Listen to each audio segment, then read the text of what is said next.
महिमा को खाने में सब कुछ पसंद था सिवाय खड़े मसालों के। जब उसे खाने में खड़े मसाले दिखाई देते तो वो चुन चुन कर उन्हें निकालती रहती। क्या भाभी, आपने पुलाव में और मखनी दाल में दोनों में ये दालचीनी, लौंग, तेज पत्ता, मोटी इलायची, काली मिर्च, ये सब खड़े मसाले डाले हुए हैं। मैं तो इन्हें निकालते हुए ही थक गई हूँ। महिमा, अभी तो तुम ये खड़े मसाले खाने में से निकाल देती हो। अगर शादी के बाद तुम्हारी सासू माँ ने कहा कि खाने में खड़े मसाले डालो, तब तुम क्या करोगी? मुझे खाना बनाने के लिए कहेंगी तो मैं तो डालूंगी नहीं, और अगर उन्होंने खुद ने खाना बनाया तो मैं ऐसे ही ढूंढ ढूंढ कर खड़े मसाले निकाल निकाल कर प्लेट में रख दूंगी। सिंपल। रश्मि बहू, इसी बात का तो मुझे डर है। अभी तो ये बोल रही है सिंपल, पर इतना आसान नहीं है ये सब। मायके में तो ये बातें चल जाती हैं। मैं इसके पीछे खाने में खड़े मसाले नहीं डालती हूँ, पर ससुराल में इन सब बातों का ध्यान रखना होता है। अब तुम भी इस घर की बहू हो तो थोड़ा बहुत इसे समझाया करो। महिमा, ये बात तो है, अगर तुम्हारे ससुराल में सबको खड़े मसाले वाली सब्जी पसंद हुई तो तुम्हें डालने पड़ेंगे। इस बात के लिए तो तुम अभी से तैयार हो जाओ। अब जैसे मुझे चावल में मटर पसंद नहीं थे, पर आज देखो मुझे मटर वाले चावल बनाने पड़ते हैं, और मैं शादी से पहले चावल में से मटर अलग करके फिर चावल खाती थी, और आज शादी के बाद मैं मटर वाले चावल खाने लगी हूँ। हो सकता है तुम्हें भी आदत पड़ जाए। नहीं भाभी, मेरे से ये खड़े मसाले वाली सब्जी नहीं खाई जाती। मुझे पसंद ही नहीं है। वो मुंह में आते हैं ना खड़े मसाले, वो बहुत बुरे लगते हैं। महिमा के परिवार वाले तो महिमा की इस आदत को जानते थे, पर आगे शादी के बाद क्या होने वाला था ये तो महिमा की शादी होने पर ही पता चलेगा। महिमा की शादी तय हो गई। वो निखिल नाम के जिस लड़के से प्यार करती थी, उसके मम्मी पापा रेस्टोरेंट में मिलते हैं। वहां भी महिमा ने ऐसा ही किया। वो खाने के बीच में से खड़े मसाले निकालकर अपनी प्लेट में रखने लगी। उसकी होने वाली सास उसे ऐसा करते हुए देख रही थी। क्या बात है महिमा, तुम खड़े मसाले बाहर क्यों निकाल रही हो? वो मैं खड़े मसाले खाती नहीं हूँ, इसलिए निकाल रही हूँ। मुझे पसंद नहीं है सब्जियों में और राइस में खड़े मसाले। पर हमारे घर तो खड़े मसाले डाले बिना खाना बनता ही नहीं है। फिर शादी के बाद कैसे करोगी? मम्मी, आपको पता है महिमा गुलाब जामुन बहुत टेस्टी बनाती है। मैं जब घर गया था ना, तब महिमा ने अपने हाथों के बनाए हुए गुलाब जामुन खिलाए थे। तभी निखिल बात संभाल लेता है। उस समय बात घुमा फिरा कर निखिल ने अपनी मम्मी का ध्यान खड़े मसाले की बात से हटा दिया, पर महिमा के दिमाग में ये बात चलती रही। रेस्टोरेंट में खाना खाकर निखिल की फैमिली अपने घर चली गई और महिमा अपने मम्मी पापा के साथ घर आ गई। मम्मी, मैं निखिल को मना कर रही हूँ, मैं ये शादी नहीं कर सकती। मुझे पता है निखिल ने अभी तो बात को संभाल लिया, पर शादी के बाद भी अगर ये बात दोबारा हुई तो मैं क्या करूंगी? मुझे कुछ समझ में नहीं आ रहा। मेरा तो मन ही नहीं है शादी करने का। देखो, कल तक कह रही थी कि मैं निखिल से ही शादी करूंगी, और आज देखो खुद ही मना कर रही है, वो भी खड़े मसालों के लिए। कुछ समझाओ सुलोचना अपनी बेटी को। तभी रश्मि आ जाती है और वो महिमा को समझाने लगती है।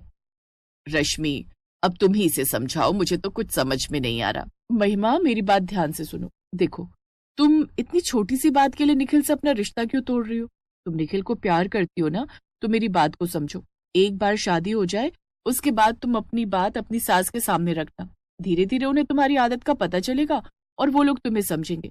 और क्या पता शादी के बाद तुम्हें इस बात के लिए कोई परेशानी हो ही ना। समझ रही हो? ऐसे जल्दबाजी में गलत फैसला मत लो। निखिल भी तुमसे बहुत प्यार करता है और तुम भी, इसलिए खुशी खुशी शादी करके अपने ससुराल जाओ। महिमा ने अपनी भाभी रश्मि की बात को समझा और फिर कुछ दिनों बाद महिमा की शादी निखिल के साथ हो गई। शादी के बाद महिमा अपने ससुराल आई। घर में सब खाना बनाते तो उसमें खड़े मसाले जरूर पड़ते। अब महिमा सबके सामने शुरू शुरू में खड़े मसाले निकाल नहीं पाती थी। उसे शर्म आती थी कि सारे रिश्तेदार मिलकर खाना खाते हैं तो सब उसका मजाक उड़ाएंगे। इसलिए महिमा खड़े मसाले वाला खाना खाने की कोशिश करने लगी। वो बेमन से खाना खाती थी। कुछ दिनों बाद महिमा ने रसोई में खाना बनाना शुरू किया। लीला, आज तो नई बहू के हाथ का खाना बन रहा है। क्या स्पेशल बनवा रही हो भाई? नई बहू के हाथ की सब्जियों वाली बिरयानी बन रही है। नीरज और पूनम कह रहे थे अपनी भाभी के हाथ की बिरयानी खाने के लिए, इसलिए महिमा रसोई में बिरयानी बनाने की तैयारी कर रही है। पूनम भी उसकी बिरयानी बनाने में मदद कर रही है। महिमा की ननद पूनम बिरयानी बनाने में उसकी मदद करती है। महिमा भाभी, आपने बिरयानी के लिए सब्जियां तो काट ली, पर खड़े मसाले कहीं दिखाई नहीं दे रहे। मैंने तो आपको खड़े मसाले का डिब्बा दिया था, उसमें तेज पत्ता, लौंग, इलायची, दालचीनी, जीरा, काली मिर्च वगैरह मिक्स खड़े मसाले थे। पूनम, मैं खड़े मसाले नहीं खाती, मुझे पसंद नहीं है, इसलिए मैं खाने में खड़े मसाले का इस्तेमाल ही नहीं करती। क्या भाभी, आप खड़े मसाले नहीं डालते हो खाने में? पर हमारे घर में तो खाने में खड़े मसाले जरूर इस्तेमाल होते हैं। अगर आपने खड़े मसाले नहीं डाले तो फिर बिरयानी किस बात की? बिरयानी में तो बहुत जरूरी होते हैं खड़े मसाले डालना। मैं अभी आपको डिब्बा देती हूँ, आप डाल दो। रुको, मैं आपकी हेल्प कर। महिमा उस घर में नई बहू थी, इसलिए उसने अपनी ननद को कुछ नहीं बोला। पूनम ने बिरयानी में खड़े मसाले डाल दिए। सबने बिरयानी बहुत शौक से खाई, पर महिमा ने बिरयानी नहीं खाई। अब रोजाना ही ऐसा होता। महिमा को खाना बनाते समय खड़े मसाले डालने ही पड़ते। महिमा, तुमने खाना नहीं खाया? खा तो लिया, अभी अभी तो प्लेट रख कर आई हो। अच्छा, खा लिया। मुझे लगा तुमने खाया नहीं। वैसे हमारे यहाँ खाने में खड़े मसाले डाले जाते हैं। इससे तुम्हें कोई दिक्कत तो नहीं हो रही ना? नहीं नहीं, दिक्कत क्या है? अब शादी के बाद मुझे क्या परेशानी होगी? कोई परेशानी नहीं है। कह तो रही हूँ, मैं खड़े मसाले वाला ही खाना बनाती हूँ और बहुत शौक से खाती हूँ। निखिल कमरे से बाहर गया तो महिमा अपनी मम्मी को फोन मिलाकर रोने लगी। रोते रोते महिमा अपनी मम्मी को अपना दुख बताने लगी। मम्मी, आपको पता है यहाँ पर मुझे जबरदस्ती खड़े मसाले खाने पड़ते हैं। ये निखिल के घर में तो खड़े मसालों के बिना खाना बनता ही नहीं है। आपको तो मैं मना कर देती थी, पर आपको पता था कि मैं नहीं खाती हूँ तो आप डालती ही नहीं थी। पर यहाँ पर तो मैं अपनी मर्जी चला ही नहीं सकती। मैं अगर कहूँ कि मैं खड़े मसालों के बिना खाना बनाऊंगी तो कोई मेरी बात नहीं मानेगा। मम्मी, अब देखो, मुझे आज मटर पनीर बनाना है, उसमें भी खड़े मसाले डालने ही पड़ेंगे। महिमा फोन पर बात कर रही थी। उसकी मम्मी ने उसे थोड़ा समझाया और कुछ देर बाद महिमा ने फोन रख दिया और रसोई में मटर पनीर बनाने के लिए चली गई। महिमा नहीं जानती थी कि ये बात उसकी सास लीला सुन चुकी है। महिमा ने मटर पनीर बनाने के लिए खड़े मसालों का डिब्बा ढूंढा और उसे डिब्बा कहीं दिखाई ही नहीं दिया। पूनम, वो खड़े मसाले जिस डिब्बे में रखे होते हैं वो डिब्बा कहाँ है? वो डिब्बा? वो तो माँ के पास था, मैंने उन्हीं के हाथ में देखा था। तभी महिमा की सास रसोई में आ जाती है। माँ जी, मैं ये डिब्बा ही ढूंढ रही थी, लाइए मैं सब्जी में खड़े मसाले डाल दूं। बहू, आज के बाद हमारे घर में सब्जियों में खड़े मसाले इस्तेमाल नहीं होंगे। जब हमारी बहू को खड़े मसाले पसंद नहीं तो कोई जरूरी थोड़ी है साबुत मसाले डालना।